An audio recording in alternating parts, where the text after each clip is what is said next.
Morning সকলকে। আজকে আপনাদেরকে এই যে একটা কুমড়ো গাছ দেখাচ্ছি।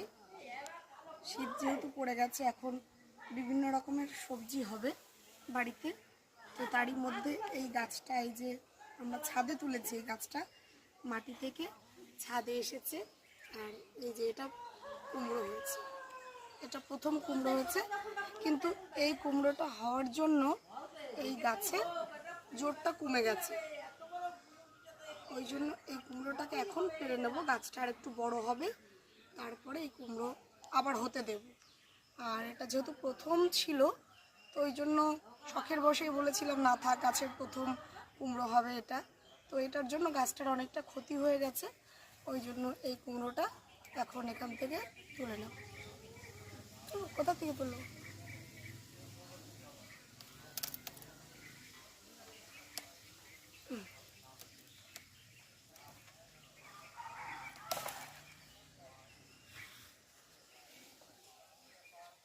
এই যে প্রায় 1 কেজি মতো ওয়েট হয়েছে কুমড়োটার। এই কুমড়োই বাজারে কিনতে গেলে অনেক টাকাই দাম এখন। তো এই যে এই সাইজের যে কচি কচি কুমড়োগুলো, এইগুলো দিয়ে তরকারি বলুন, মাছ দিয়ে বা ভাতে সিদ্ধ, আমার তো বেসিক্যালি ভাতে সিদ্ধটাই খুব বেশি ভালো লাগে, তো এটা দিয়ে সিদ্ধ খেতে খুব ভালো লাগে। এই যে আর একটা কুমড়ো হচ্ছে, এটা হচ্ছে সাদা চেন্নাই কুমড়ো। তো এই যে এটা হচ্ছে আর এক ধরনের কুমড়ো। এটা হচ্ছে কিছুদিন আগে এই গাছগুলো লাগানো হয়েছিল, তো এখন আর সেরকম কুমড়ো নেই, আর এই একটাই কুমড়ো আছে। তো এই কুমড়োটাও আমরা পেরে নেব। তো এই যে কর্তামশাই এখন এইটা পারছে, অনেক কষ্ট করেই একটা কিছুর উপরে, তারপরে এই যে কুমড়োটা পারলো।